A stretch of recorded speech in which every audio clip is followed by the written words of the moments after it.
Welcome back for another episode of the Digital Nexus podcast. We are episode 30. 30. We're old. We are old. We're old. In AI years. Every But- time you've done 30 of something. That's it. But as a birthday present to ourselves, we have a new location, a new setup. We got some great tech, and what a week of news. Yeah, it's the perfect time for it because like we're here at FEX Global where we're doing a blockchain podcast with those guys as well. But then we're here for the Digital Nexus one, all the professional equipment and stuff, and just with all the news updates, especially Google, and also I think Nothing but Google. I think Google first 20 big things is like Google. But a little bit of OpenAI, a little bit of Claude and Anthropic, and so check that out inside this episode. Yes, hear all about the knee-jerk reactions of the other industries out there trying to compete with Google. Let's go. Cheers. Forward in your ear. Podcast beats stay crystal clear. Hey folks, we're back.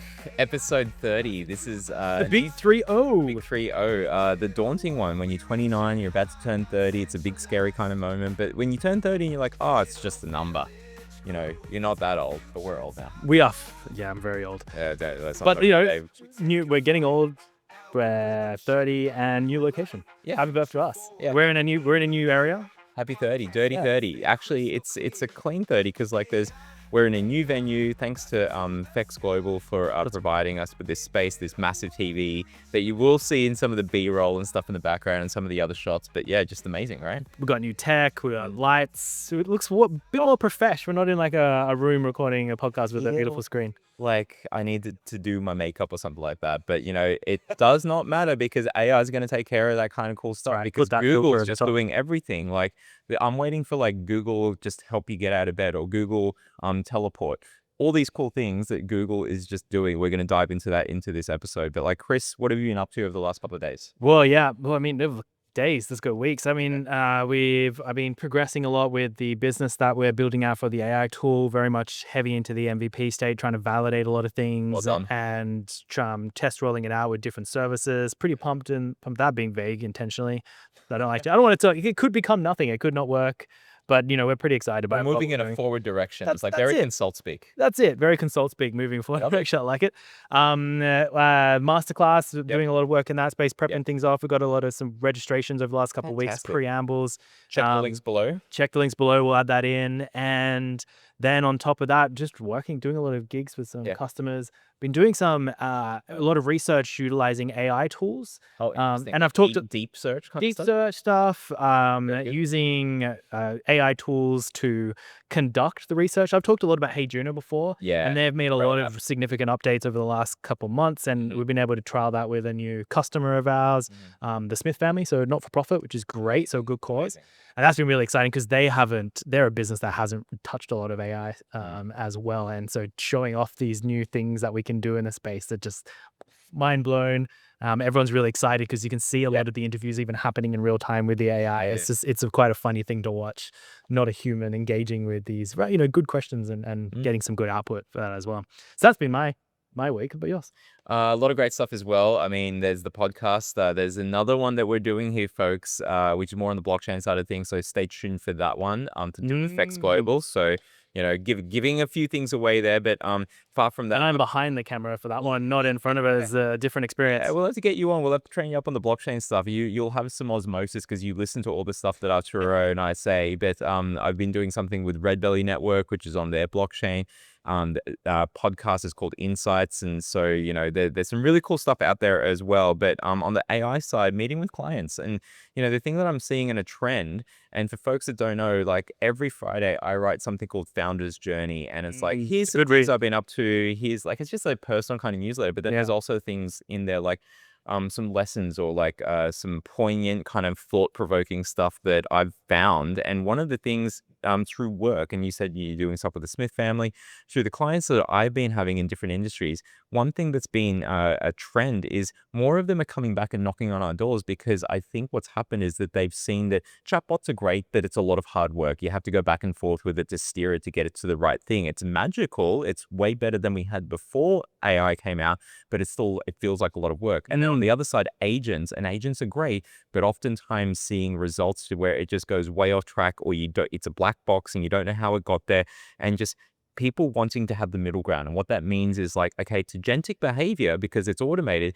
but it's controlled, highly controlled by you. So we're seeing much more of that agentic workflows kind of stuff that we built in Psych many moons ago. So it's great. And we're going to be touching a bit on agents and agentics, the difference between the two and what a bit later. So that's a good little segue. Good little segue for us, the things that we're going to talk about. Should we dive into it? Because there's been a big... Have you heard of Google? Have you heard of Google? Well, let's not kick off with Google because I think that's one of the big things that will eat up a lot of our time. But wow, nevertheless, so get excited for that point. A lot of stuff there. But a lot of other big things. Obviously, everyone's now trying to scramble around how do we stay ahead in the news and the media, given all the stuff that's happening in Google. So quite a few things that have been launching over this week, particularly with the big players of this space. Let's start with OpenAI. They've over the last couple of weeks launched something called Codex. Codex, as it's been talked about in a while, but it's been a lot in beta, and actually even the full version Codex 1 is still in beta for a lot of people. But they've got a new model out there trained in the reinforcement learning, which is all to do with if those who don't know what reinforcement learning is, it's actually teaching the AI by having it interact with real environments, and then saying, hey, you were good, I'm going to give you a reward, well done. Oh no, this was bad, step back. So it's actually teaching it with real people, with real insights and real information. RHF, reinforcement learning with human feedback. Exactly right. Exactly right. And so this is them trying to get ahead in the coding world of things, putting the pressure on the likes of Claude, but we'll talk about them in a moment.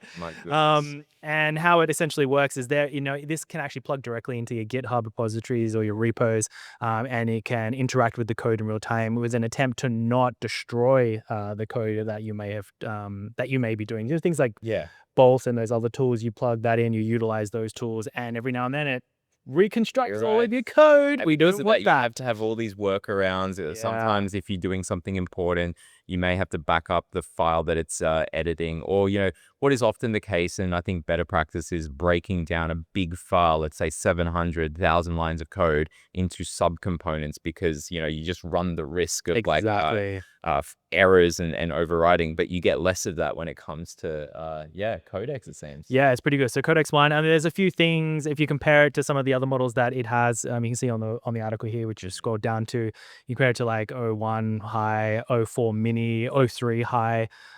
Codex does outperform them by marginal from the O3, but significantly more than O1 high, which is a much older model now at this particular point. So its accuracy in terms of how it codes and develops stuff is much more superior.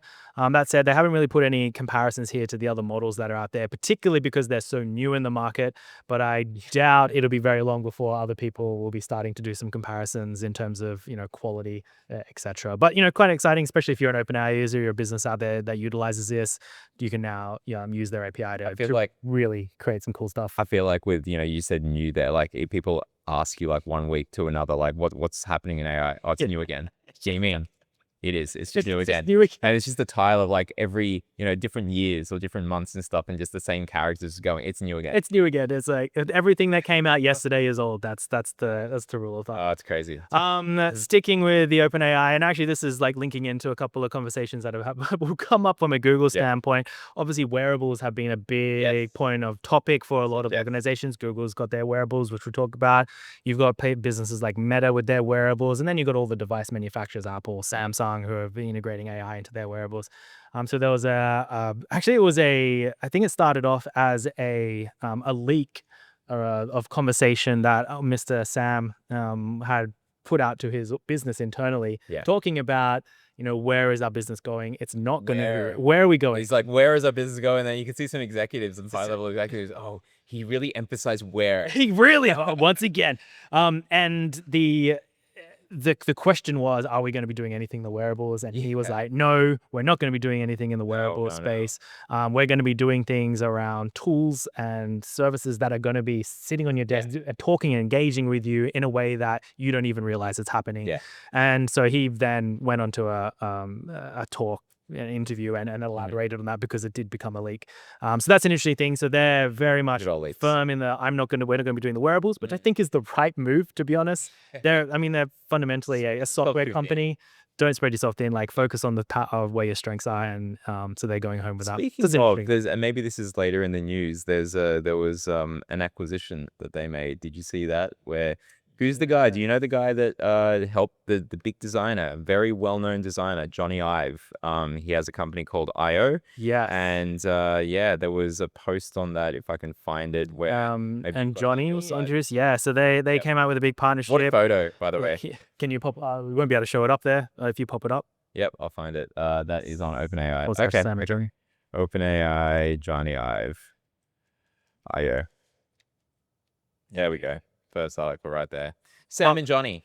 What is it? Push to the screen, Sam, or whatever. Anyway, so so computers are thinking and seeing and understanding now. And so they recently purchased.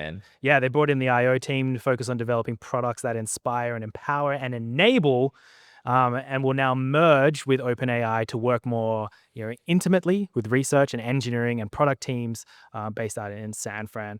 An interesting merger is kind of pushing into that agency development world of things, but more into that creative space, really enhance it and make it more relevant for organizations like business work that we deal with. And this is the photo, which it kind of looks like a... I want to go to the wedding. Generated, or do you think it's real? I would love to go to the wedding. I mean, I know Sam's already married, but so it's quite a romantic photo, isn't it? It is, but it's all good. It's all good in the hood. So really interesting stuff there from OpenAI, but there's other news as well before we get to the big Google. Ooh, so Manus has done an update recently. They're putting a lot of pressure on the image generation world. I mean, OpenAI's image generation has been one of the creme de la cremes in recent times. You also got things like Leonardo and other tools which also have their flow states. And Manus has integrated sort of an agentic approach, or agentic approach to how they generate images, which is actually really, really cool. It's still in beta, so not everyone can have access to this. What do you mean, agentic approach? So essentially what it does, it analyzes the intent that you have with the image that you are asking for. So you say, I want to create a picture that is of a living room space. And I'm trying to look for ideas around, to how I want to style it. And it will go, okay, what is the strategy and the approach that we should be taking? It'll structure that. And it'll go, okay, what are some of the layouts and examples of layouts that you may like? It'll bring up those examples and you can then question those layouts. And then it might go, okay, what is the style guide that you want to purchase? What are the colors that you like? And it interrogates and queries you, and then using a whole bunch of other third-party tools then starts to generate these images for you based on that query. So it's not just the AI tool doing its work in the background, which probably still uses agentic methodologies regardless, but it's like an active engagement in that that flow of questioning how you want the image to come out. So very, very cool. The idea is it creates a much more high quality output. It is, as we know, Manus is using a lot of third party and open source tools and paid source tools to build a lot of the output and get the output that you're going to get to. And this is no different in that space, but does mean you probably can get a higher quality solution yet, but still very much in beta. I haven't been able to test it yet, but I found that very interesting. Fantastic. What's next? LM Arena. Ooh, the unpacked $100 million. They $100 million funding round.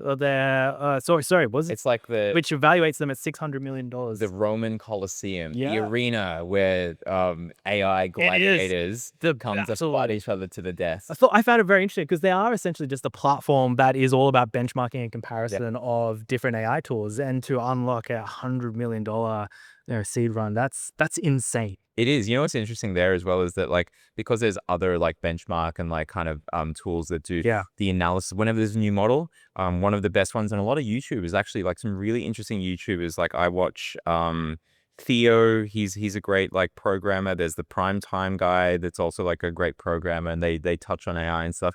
And even those guys were mentioning this Aussie company called Artificial Analysis, who are in that kind of LM Arena space. And why I'm saying that is because if they're valued at the high level that they are, what does it mean for other companies that are in that space? So really interesting stuff out there. Aussie innovation is going off, folks. You definitely Really need to go to like Gen AI Labs for their events. They had 200 people, one of their last ones. Build Club doing some crazy stuff. DSAI, we know those guys. So really, the benchmarks, I'm surprised, but also not surprised, because these are really important tools. And given the importances that more businesses are going to face on being able to trust the AI models, they're going to look to stuff like this. This will start to become institutional. Yeah, exactly. And so what they don't answer here with in terms of how they were able to get this seed funding is what that is going to be invested into developing. So it'd be intriguing to know what they're going to be doing over the next couple, months with this initial stuff. Hopefully some of the stuff will come out. Potentially, yeah, it could be the next way. You'll look at your AI system and it tells you that. Yeah. I'm sure there's going to be some kind of like probably AI tools to interrogate AI tools. Like it's the circular economy with inside AI is just going to start occurring. There'll be like guys from that that company that's doing that language model, that Anthropic or Google or whatever it is, and then they'll have a QR code on the back of their shirt, and when you scan it, comes up with a benchmark. Yeah, exactly. I love it. They'll be waiting in a coffee line and stuff, and people just go, "Oh yeah, this guy's legit." Oh, that's good. Some other quick fire stuff. Meta is launching a startup program. They're really trying to push their usage of their tool. So they're focusing on how can we get startups utilizing our open source platform. So they've launched a program of that. Definitely check that out. I won't dive into it too much now. Before we get into some more interesting things, I wanted to touch on the agent stuff that you've also mentioned here. Yes. There was an interesting article.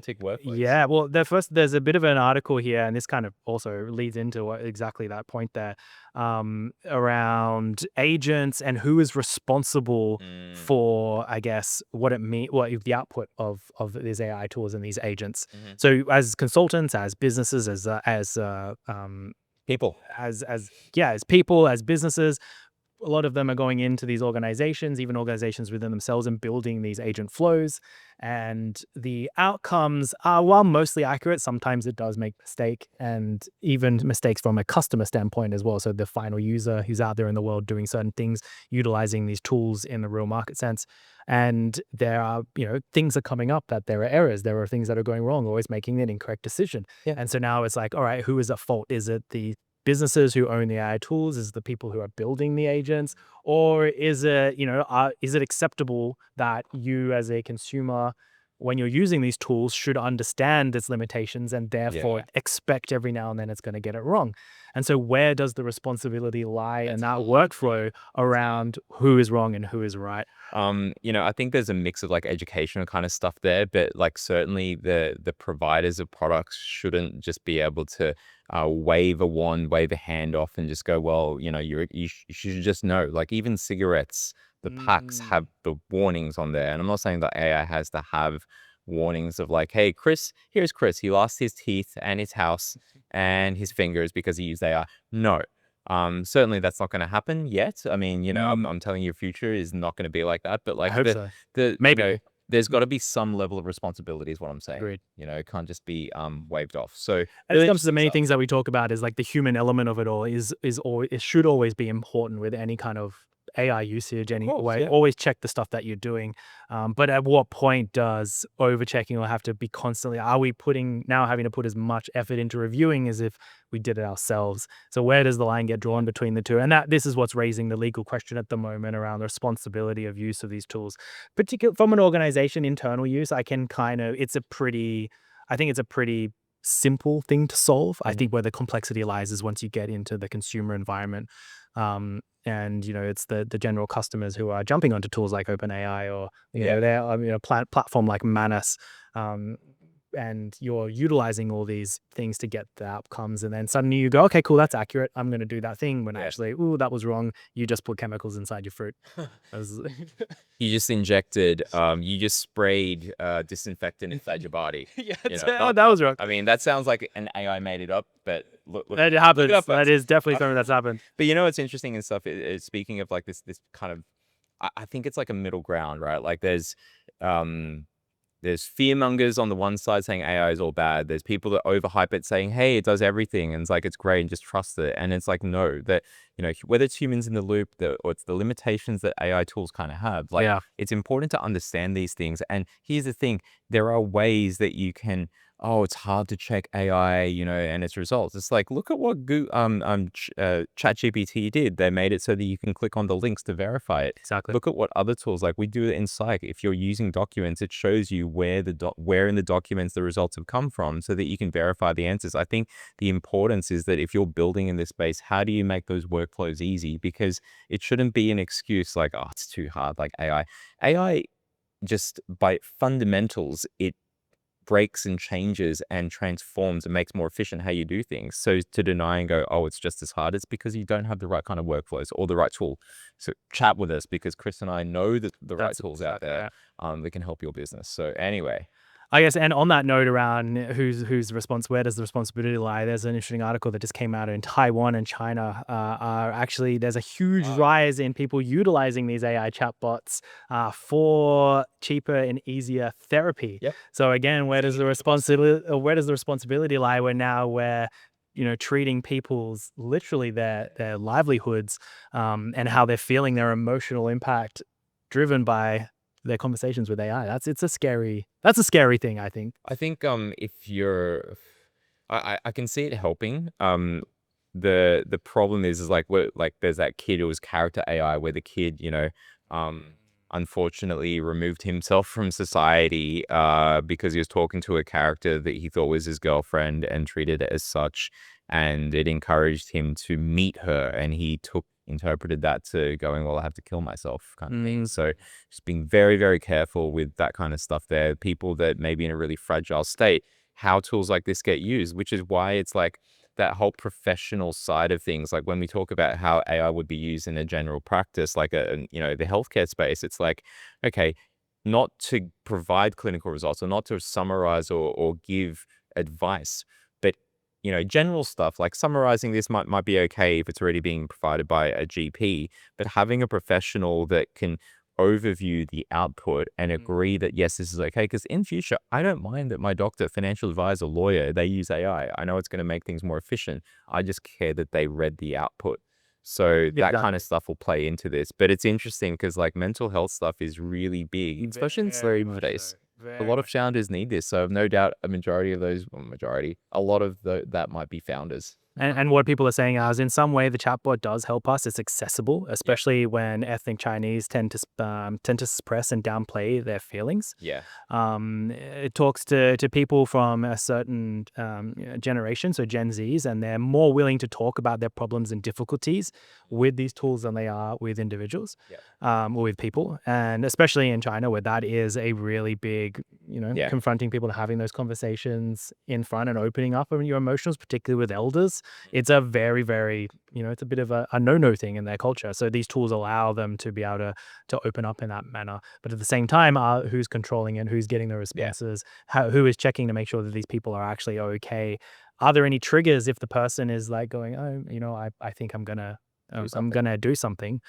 What does the AI do? Is like, does it just go, no, don't do that? It's like contacts emergency service. Exactly right. Exactly right. Yeah, interesting stuff. And so just because I mentioned agents before, I thought maybe you want to touch on that. The difference between agents and agentic, I guess, terminology, because there is a difference to them. Absolutely. I mean, there's already, this is not new, folks. Like, first of all, just clarifying there, but there's been a whole lot of this kind of stuff out there already, but it's great to see when people do, continue to share that. And I say this because like there are multiple of these waves. Like when ChatGPT, like with Codex, they're doing this stuff with code. And before that, it was like Bolt and Lovable and others and Windsurf. And then there was Cursor doing its stuff around like coding. There's multiple ways whenever a new company does stuff. Canva, for example, like they open up a whole world to people that want to build like tools and stuff because now they've got like Make and some other things that, people Figma, are going to try out in terms of making tools.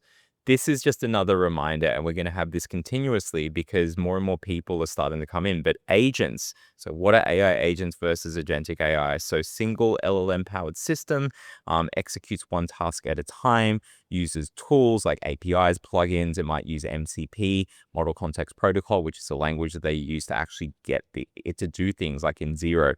They might chain prompts together to plan steps, and they operate within this very narrow scope. So for example, a travel planner that books flights and hotels, that's an agent. Agentic AI This guy's saying that it's a system of multiple agents, and I will add some flavor to that. But like each agent has a role. There's a planner, there's a retriever, there's an editor, there's all these things, and it coordinates via memory and messaging, decomposes and reassembles goals, and then it adapts dynamically to failure or change. So it's more of a system.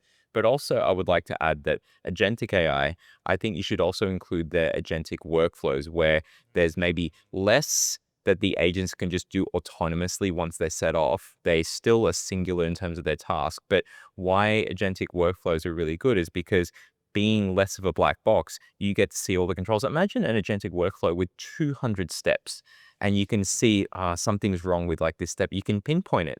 And instead of having to redo every single agent in the daisy chain, you actually just get one of those agents just to fix their part. What Like, are that's some the kind of thing you can do. What are some good examples? Like, so agentic workflows I deal with. I Sure, I can yeah. give examples of that. So what an AI agent, let's like, what's an example of that? Like for example, like for grants and tenders, where for example, people are having multiple steps that they would normally go through as human, as staff, to A, read the tender, B, review previous tenders that you've got to answer this particular question. Thirdly, you'd have like some sort of overview and making sure the language and the tone and it's incorporating the mission and vision of the company. Another one might be for research. You bring in new research documents, you're in healthcare, you're looking at mental health statistics, and then you've got your own priorities as a hospital, etc. Having a first agent do the research, the second agent actually align that to your priorities, the third agent may be writing an internal memo. It's multiples of these things, but if you can imagine, like practically any organization you walk into where there's multiple steps that a person does, if it's to do with knowledge and reading and analyzing and interpreting things and producing some output in words, agents can do that. Just very basic agents, mind you. And so agentic AI, an example of that? Agentic AI would be basically, having, in this case, in this example for this guy here, like this is agentic AI, what I just described. I would call that like agentic workflows. I'd classify that under agentic AI as well. So the first one was just agents, standalone, just one agent doing multiple kind of things. What I just described there is in that agentic AI family, where what he's saying is that agentic AI is multiple agents, like an orchestra. I'm saying that even then, you might have something where it's agentic workflows where they do less on their own, but you actually have more control. So for me, it's what I just described there. That is agentic workflows. That's part of agentic AI. Yeah, I would say the key difference there. So the difference between the workflow and just the general agentic AI is the fact that the agentic AI in its fundamental form shouldn't need as much prompting as a workflow. Yeah. So a workflow, like N8N is a great example of a really good workflow builder where you can bring in a whole bunch of APIs and different tools and tell them to go through a step-by-step process. Yeah. And you can create branches and do different things in it, create really complex workflows, but fundamentally it is an engaged system that at some point will need your interaction. Whereas agentic will tend to just, pure agentic AI will make those decisions usually by itself. Yeah, and then you trust it that it's going to come up with something. And sure, it might show you, it might show you like the thing, it might get you to the right result, or oftentimes it will, but like there's some workflows where it's you don't want to just roll the dice, even with these multi-agents, you've got a set way of doing things. So I would say that agentic workflows, when you have that set process-driven way of doing things and you don't want it to change and you want reliable outputs, and agentic is where, okay, we can explore a little bit more. I want to see what the multi-agents can do. So a good example is Manus is actually an agentic AI tool. So it internally makes the decision around which chain or path to go down to get to your outcome that you want to do. So for example, going back to the image one we talked about before, it makes the decision, okay, I'm going to use this tool with this tool or this tool to do this. Whereas a workflow, you have more of a structured pathway to get to something. I'm using this tool, and this tool. You've given me 3 options here, but I'm going to make the best option based on what you have told me and your requirements. So it's like stepping through a pathway that you have kind of informed it to go on. Whereas agentic AI will make those decisions on those pathway choices fundamentally, like within reason. So that's cool. I love that. Like that's a very clear definition, because I hear a lot of people throwing this language around, and it's like, it's not kind of what it is. So That was a good little side story there. Should we go? Mark, hammer me home with some of your points here that you've got. I just want to jump to Google, man. It's too exciting. There's nothing really else to really show. Like there's great news out there, but I think we are going too far into the episode without talking about Google. Shall we? There is one thing I want you to talk about before we do Google, which is Anthropic. Okay. Claude. So it was 3.7. It was 3.8. Oh no. No, it wasn't 3.8. We thought it was going to be. Oh my God. What did we jump to? 4. Oh my gosh. Okay. 1, 2, no. 4. This is how we count. They've jumped to Claude 4. Some really interesting stuff that they've got there. They've introduced this model with a couple of things here on screen. Extended thinking with tools, that's in beta. There's new model capabilities. They can follow instructions more precisely. I watched the video just on it because it was just released overnight and this morning. And great to like a lot of the AI folks out there that just jump on it straight away. Unfortunately, they're just going to be very busy for the rest of their lives if they want to do this. But basically, it can highlight, and if it sees that you're trying to get it to do something wrong, instead of just doing it, it'll say something like, I see that you're trying to tell me that, you're trying to force me to like answer this question in this way, but even though I know it's wrong, I'll still give you something, It actually says stuff like that because it recognizes that, hey, you're trying to be a bit naughty here or something. So, the new API capabilities that are out there, especially for the MCP stuff, so Model Context Protocol, which a lot of others are using, came from these guys at Anthropic. New coding, I'm sure there's going to be a lot of testing out there. So yeah, going to keep an eye out on that, but it's just come out. And so it's just the announcement. But yeah, Claude, they've got some sweet benchmark tests and terminal bench as well. Sustained performance on long-running tasks that require efforts and thousands of steps. So, being able to just keep that consistency with how it does things and not have, there's a couple of problems when it comes to like really large things in AI where it's a lost in the middle problem. Like if you've got so much context out there, it'll remember the start, remember the end, but the middle part it starts to forget, or the needle in the haystack kind of thing. Having something that's really weird, out of line with the rest of it, you put in some technology related thing as part of like the Bible, for example, something that really stands out. And if it wasn't able to pick that up, those are going to be problems because you'll need that for certain kind of work that you're doing. So improvements there in that kind of stuff. I want to really try out the coding because it's used in Bolt. It's used in all these other tools. I wonder if they're pushing, is Bolt going to get it straight away, or do they have some kind of... Usually with some of these companies, they have some great arrangement there. Because you pay Bolt, you don't pay Claude. Exactly. You pay Lovable, you don't pay Claude. You pay. But it's really interesting. We will no doubt start seeing that coming out in some of these tools. Probably after some testing. I wouldn't rush it out. Yeah. Hopefully, it's crazy because like with Bolt, they just give you the latest model and it's great, but you don't get the chance to choose unless you go to the DIY version, because Bolt was good in actually making their code open source. So people have built forks, they built other versions of it that don't have all the great things that you get with the paid subscription, but still quite interesting. So you're paying for other subscriptions. Yeah. But that's it. That's a really good point. And I think that's it's a timely thing that they've launched this out, and probably in a bit of a reaction knee-jerk because of what we're about to talk about, as you said, which is our good the big market leader in all things tech, Mr. Googly Google. This is Google. That's Google. This is Google. This desk is Google. You're Google. You're Google. I know we talked about a lot of news just now and all the stuff that's been launching, but that stuff has been hard to find because of everything that these guys you have type announced. in AI into the news, it's just like, what do you mean? Google. Yeah, it's just Google. Yeah, this is all about. So they obviously had their I/O earlier this week, and there's not even enough fingers in the world to talk about how many things that they announced. There's over an hour long.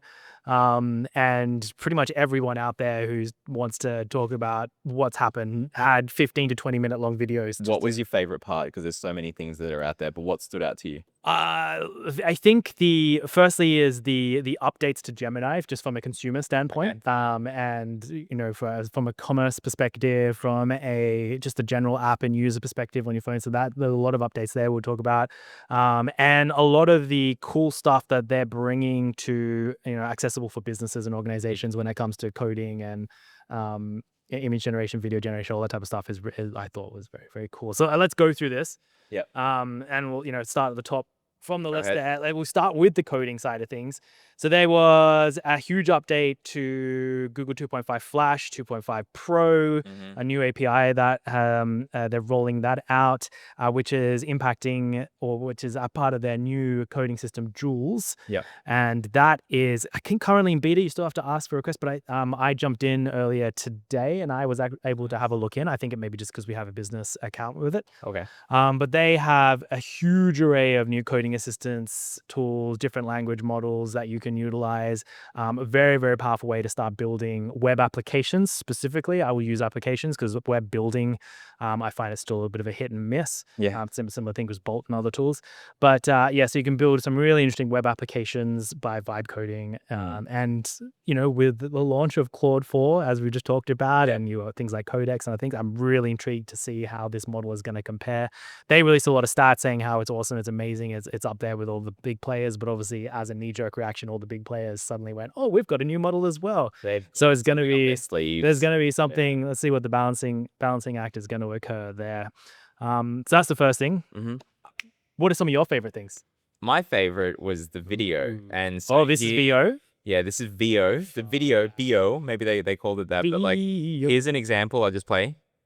Sound on. Let's see some opinions. This is not a real guy. This is not a real person. And that is, this is not a real person. and this was the most craziness of like of the 4 odd videos that they showed. With him in an SUV, Yeah, the car show. and it seems to be. Can you imagine? Like We'll the right imagine type like of car a. for him. This ocean, it's a force. You can kind of tell with some of the stuff it's a bit like wonky. Yeah. But like the point that they're able to just like get, you know, be able to describe, and not only that, like adding in what you normally would have had to do separately in post, adding the words and like syncing up the sounds and stuff. No, it just does it.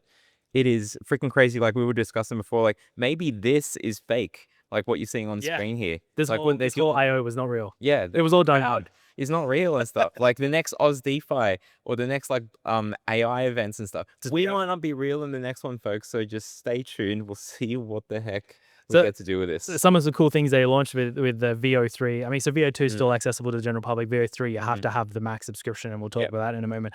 But they have video referencing as part of it as well. Okay. So you can upload a video content piece or an image and then go create something off of the back of this or add things to this video. So a lot of context creation, which is really, really fun. Lyria 2, which is their audio engine for creating not just the general sound effects, but like actual orchestra and like music. That is really, really Here's rich. an example. What? John Lyria 2 is available today. My goodness. For enterprises, YouTube creators, and musicians. Yeah. And so obviously you heard what you saw with VO3 was adding in the audio cues and having people talk and engage and have the sound effects, but also the background sound effects. So putting in you know, that here the environment effects. This is a cooking video where they just they literally put in the background for like a cooking video. Comes with native audio generation. What the heck? That means that VO3 can generate sound effects. I can make steak videos. It sounds like a steak video, folks. It's just it's amazing. And then the very final one, which I love, and this is what you've seen things like Leonardo do with their image generation tools, is a flow state as well. So what does that mean? You will when you create your video, it might give you a few options of is this the kind of thing you're looking for? And you go, yes, this is the style, and you end up pivoting in closer and closer and closer into the actual video you want. So super powerful. Obviously very, very expensive to be able to utilize this, but it is some you know, for content creators who live and breathe this stuff, for people who are in video production, like this is just going to be an insane way to create some quick content. I meant like B-roll in general, like you're not having to go out and film B-roll. You could just create it and generate it. Absolutely. And it looks as real as it does. Interesting to see what the knee-jerk reaction is going to be from business like OpenAI with Soar and things like that. For that, are they going to be just so slow at getting something new out there that Chinese and Google and others just beat them, so that when they do put something out, it's just like, Yeah, The exactly. story was great when it first came out, like when it first was shown, and then it like however many months later. It's probably only weeks, but it felt like months. It did, didn't it? Yeah. So we'll see. We'll see how quickly they do. It was a surprise there. It was a surprise, and a good surprise though.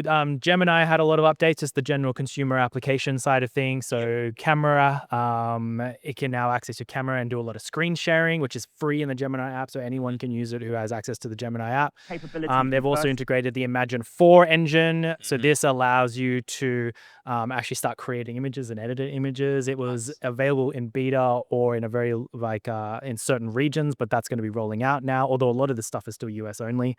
So that's it. That's really great. So you be able to upload images, ask it to change the images in a certain way, and even from a language perspective, so having text on the pictures, which has always been a real issue for a lot of AI generation tools.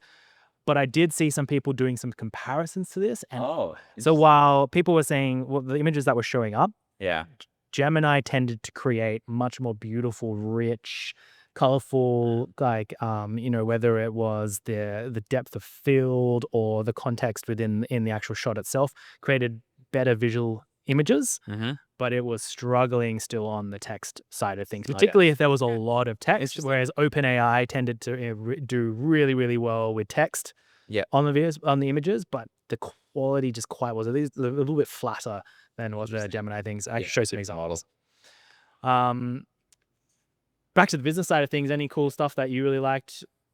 Too much. Too much? Like there's the research side of things with all of their scientific stuff. They've been known for AlphaFold, but now they're doing something called Co-Scientist as well, and some other kind of like research related things. I think the interesting thing there is that it's making it specific and more usable by the folks maybe in the labs, in the R&D rooms, in the strategy kind of places within businesses and government departments that can now start to use this kind of stuff. So Google's making a massive play there. It's going to mean, especially because I work in that knowledge management kind of space, like I'm interested in where this kind of stuff could be useful in the tools that we provide.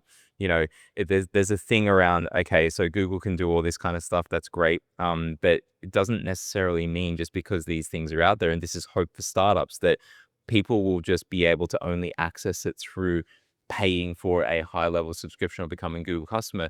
There may be, for various reasons, they can't just do that. So and they needed to fit into their workflows, whether it's ChatGPT, it's Claude, or it's all these other things. Like going into those workflows or getting out of your own main workflow and going into other apps has always been a problem. So having a way that people can just stay in their workflows, it's taking these things and putting it into your own tools. And we're lucky that we're able to do that. So more in the businesses, the knowledge management things have really stuck out for me. What about you? Including and expanding on that, like some of the stuff around deep think, having these incredible now AI systems, which I love what you put here, which seems like Java. It's essentially this interactive deep thinking engagement tool now that you have built into Gemini. But expanding on that with I think they've had Canvas mode for a while, but that is now integrated in with the deep research tools, and you can now upload your own files into that experience as well. That's great. So enhancing that, exactly what you were talking about with the collaboration and that research. Now you can also have your own insights and research helping to, collate and improve that output that you're searching for based on the things that you want and that you have, but what else is out there? Let's bring those together. And I know that a lot of the other tools have had that for a while. Again, we keep bringing up OpenAI, we bring up Claude, we bring up, even like LM has the ability to do that stuff, but now it's there in the Gemini application and services, which is very cool. One of the last big ones, or two big ones, I think this is just generally to do with Google search. And they have made a lot of AI integrations into search. It's not just the crazy summaries anymore. Not just the crazy summaries anymore. Well, I mean, it still does the crazy summaries, I think, but it's a lot, apparently they're better. And so we've got AI mode that is, competing with the likes of Perplexity, actually. Because Perplexity had their whole new, search models that came out. They were one of the first to market with their general search competitive tools within AI. And you were able to start doing a lot of booking and shopping. And it was, kind of, as we just talked about, using agent style workflows or processes to do the things on the web with inside Perplexity without having to do it yourself. And now AI with Google is going to be doing the very same thing as well. So it can start booking these flights for you. It can purchase some things for you. Obviously, it's going to be a steady rollout, and only do it in certain environments or with certain applications. But that's going to be coming.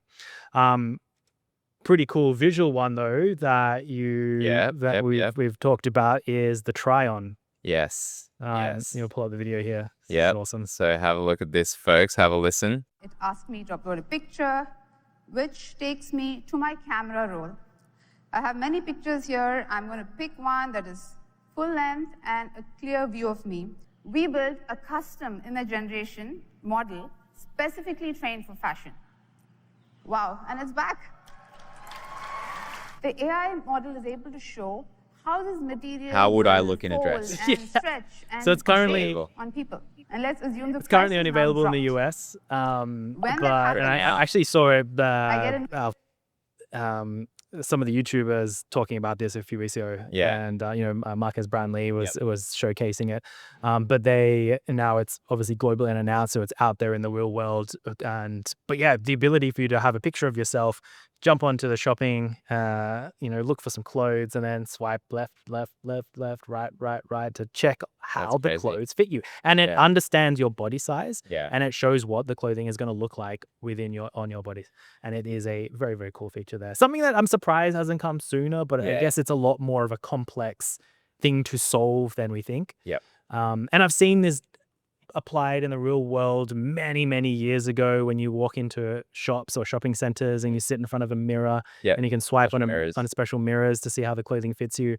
But they definitely didn't have the AI technology around your body size and your fit to be able to make this a commercially viable solution. And Google's done it. This is this on screen here, folks. This is the Verge, and they've just got like all of the different sections highlighted from Google I/O. You can dive in more. There's going to be, as you said, definitely more groups and people that are just diving into specific sections. So check that out. And as we get to try out some of this stuff, we'll no doubt be bringing it back. But what a release! What an update! Massive update. Crazy stuff.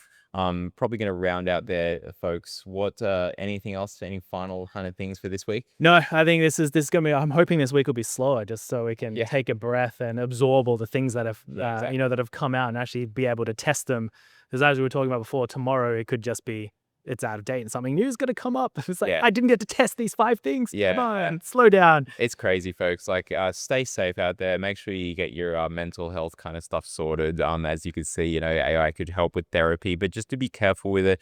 Keep building. I think the lesson is that just don't stay doing nothing. Don't just stay watching. Like, actually get involved, because the more that you know, the more that you'll be able to really understand this space. It actually is exciting.